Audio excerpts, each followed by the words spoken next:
Yep, David Cox. I've been working with BHP. I started in 2003 and been at Cannington since 2005.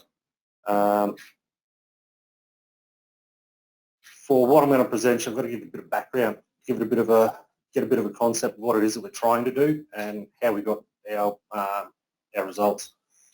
So leading on from what Ian was saying, well, the lab was completed in 97 in time for commissioning the plant and started processing those samples in 99.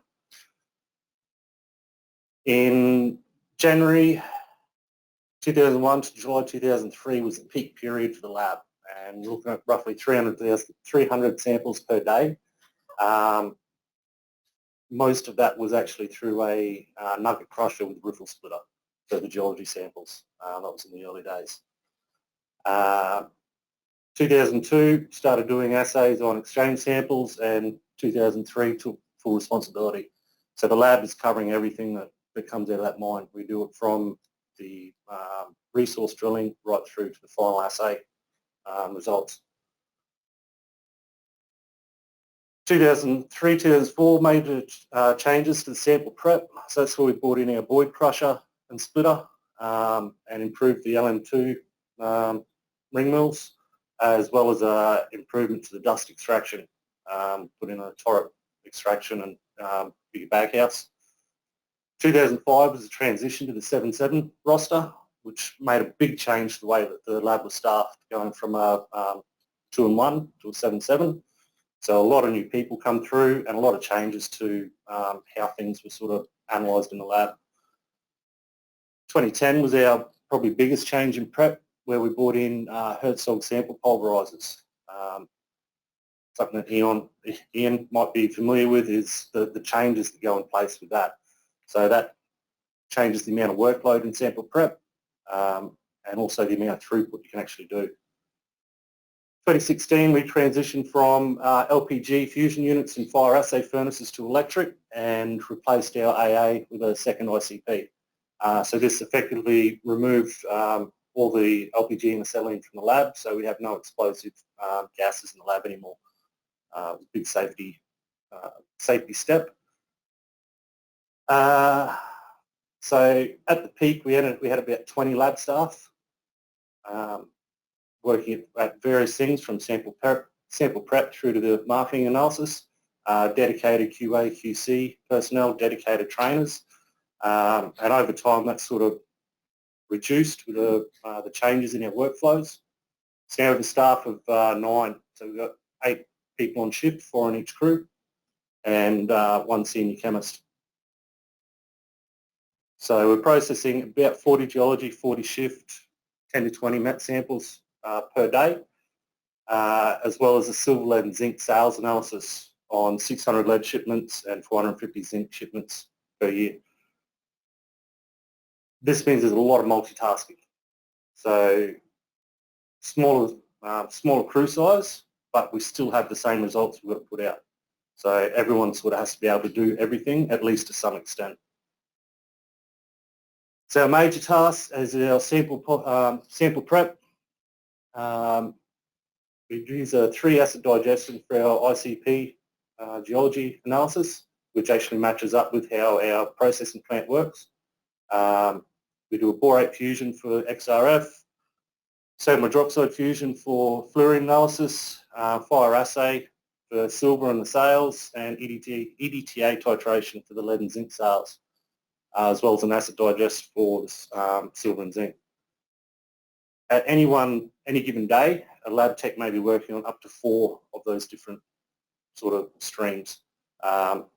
Really busy day, you might be doing 5. So being able to identify who is doing what and when they are doing it has always been an issue within our lab, and being able to track who did it when and how they went.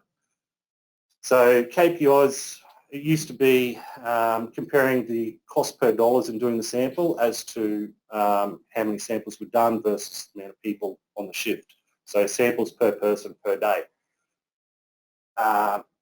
It was very time consuming to keep up to date because you're constantly trying to get all this information into a spreadsheet somewhere, somehow. It actually got to the point where it was basically too confusing, and one person would be sort of given that task of filling it out. Go to like your shift chemist or your senior tech or whatever the role was at the time. So we'd have several worksheets. So you'd have your safety matters, improvements, issues, incidents, and all these things evolved over time. As we get different lab managers come through, they'd have different objectives, and so the spreadsheets would change. And so what you're trying to, capture would change. The work didn't change.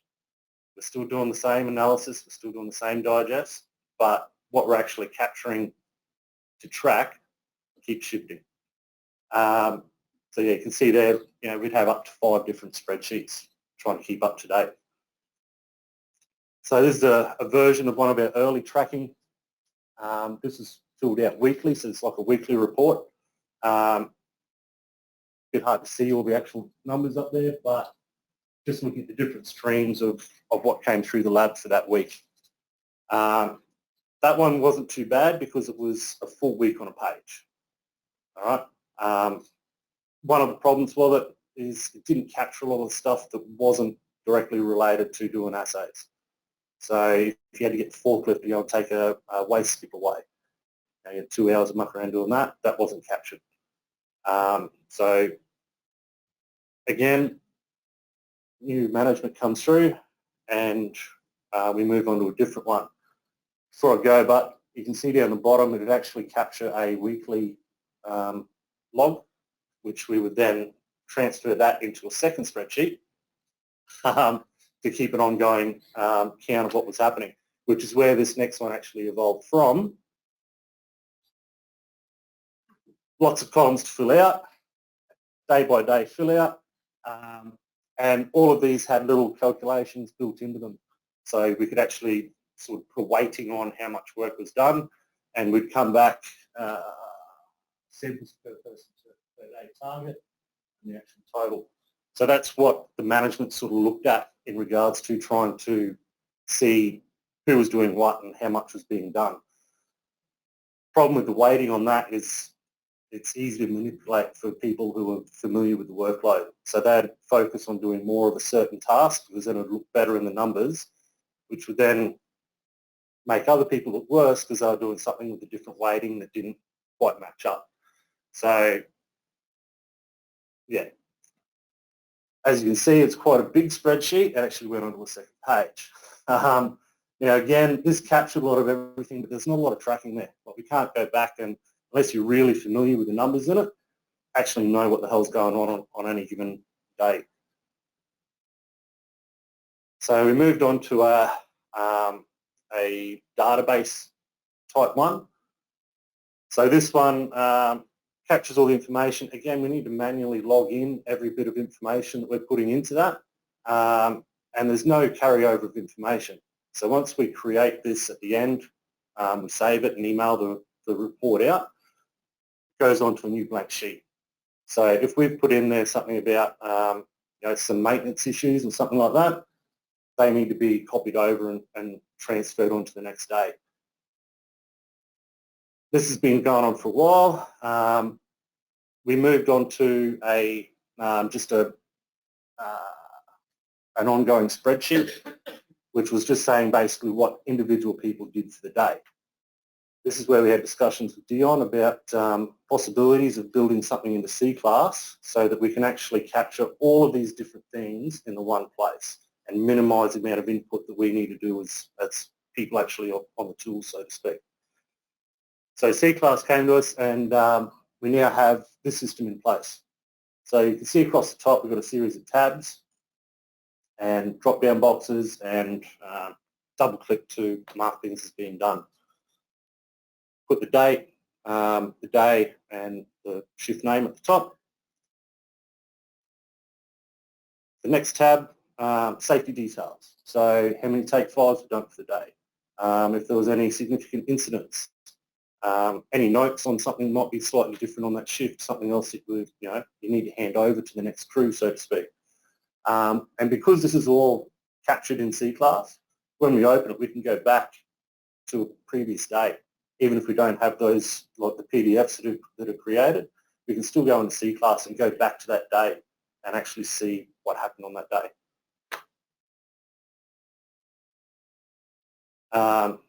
This is scrolled down the page, obviously, because we have quite a few jobs in the system at the time we took these screenshots. This is automatically filled from CCLAS. So when we open it or refresh the page, it will automatically update that page with all the information of the shift samples, geology samples, met samples that are actually in there, and also telling us the status of where they are. So they've been registered, started, validated, completed, and reported. So we can actually keep track of what's in that system. And when we generate the report at the end of the shift, that all comes up with a nice summary at the end telling us what actually happened and also what's still in the system to be done. This is our marketing samples. It's on a separate page. This registers different through CCLAS, and again lets us keep track of what's actually happening. These are actually manually entered, but it is a single place to have all this information. So when we generate work orders to get maintenance done in the lab, it goes through a different system through SAP, and yeah, we just copy the information over. Means that everyone can see what is actually happening in the lab at that time. Otherwise, unless you're sort of emailing everyone as soon as something happens, it's hard to keep track of what jobs are in the system.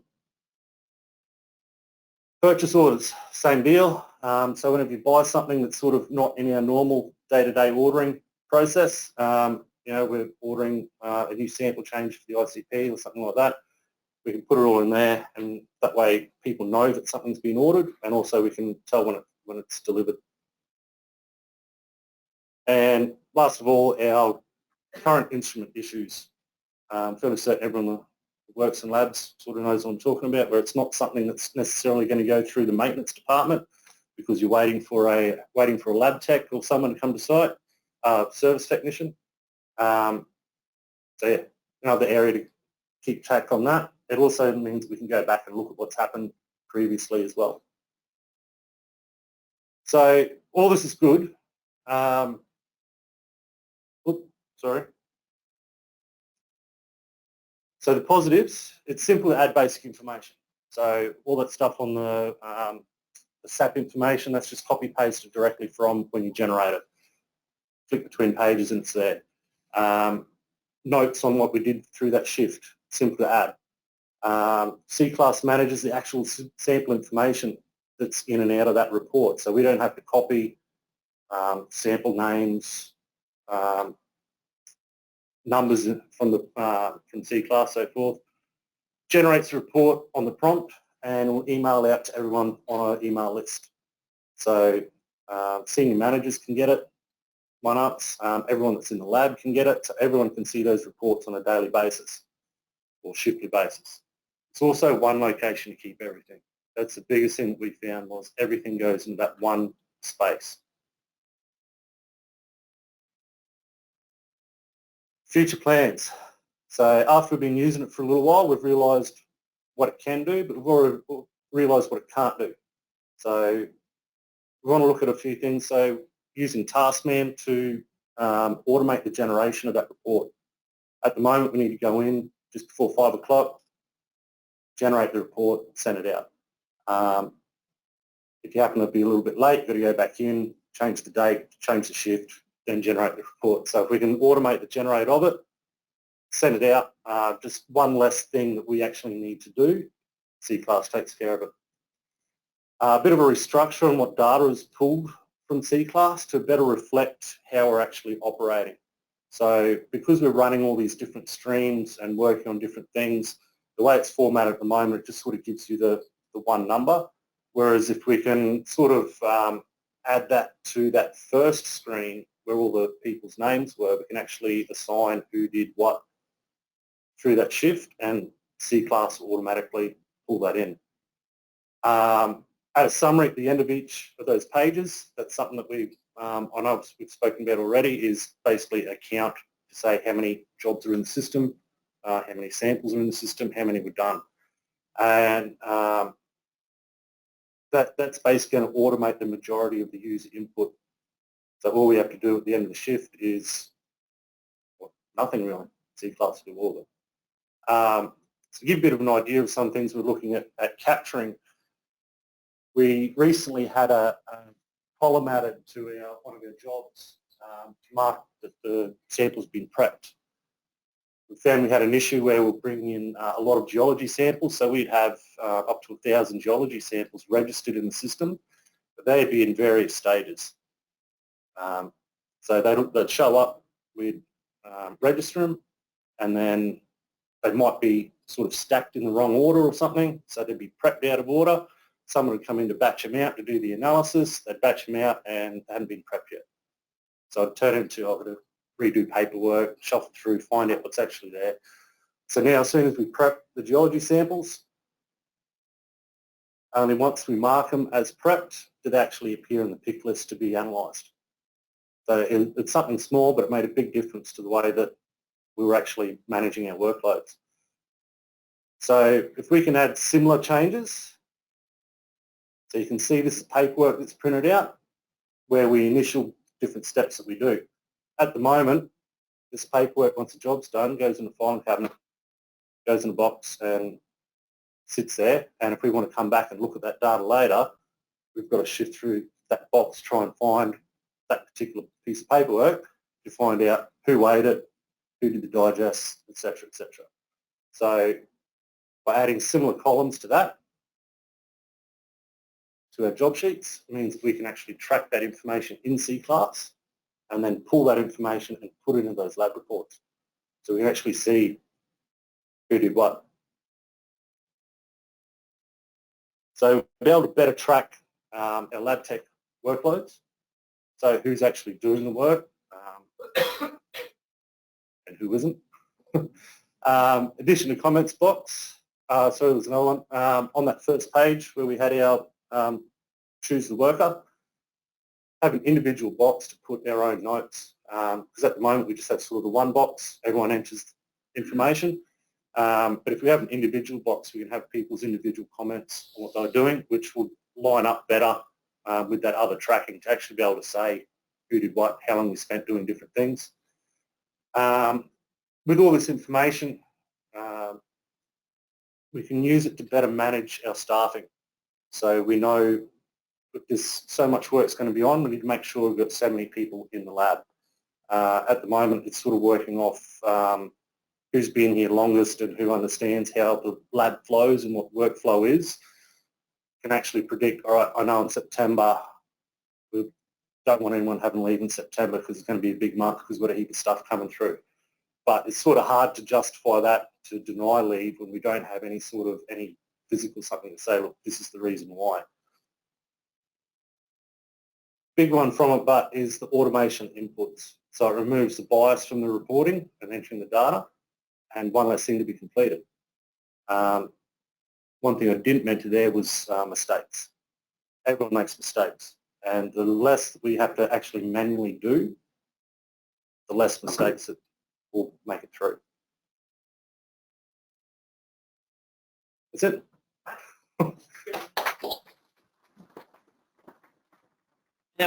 It's really great to see that. I think, I can't remember how many years that's been in place now. I remember you coming to Christian with that issue. Christian designed that. He loves the hard problems. And, you know, some of those other things that you've mentioned there, I think, Dave, we've probably got some solutions that we've certainly done before, and I think we can see ways to certainly, you know, just enhance it more, right? And it's good to see, like, you know, that was great because we can actually see and the importance of it, like how you actually use that data to manage your team. I think that's really great. It's, you know, more than just information. It's how you better manage the lab. Yeah. Any questions to David on his presentation or?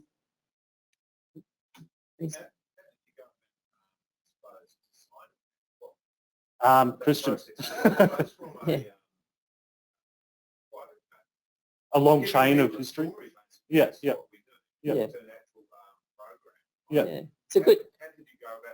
Yeah, good question, Bruce. So the question from the floor is, how did you go about designing the what do we call it, the laboratory shift log?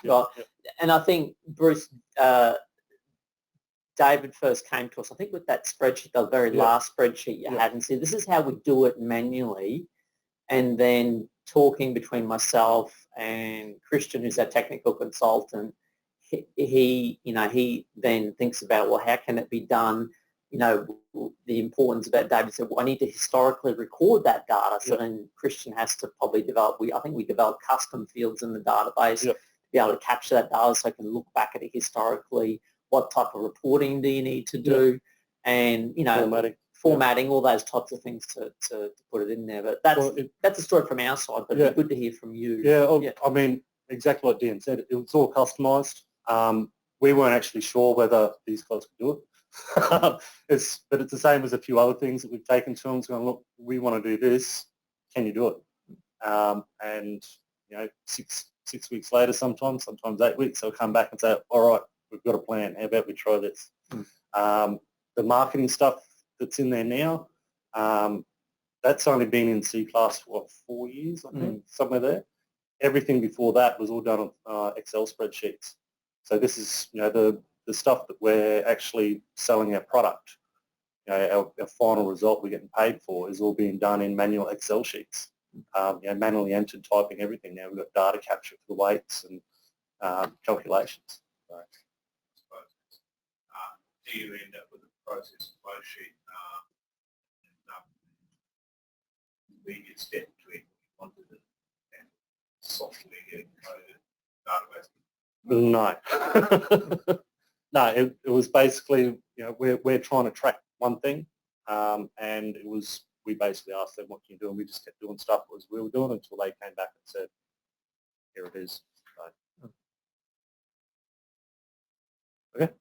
Thanks, David. Give a big round of applause.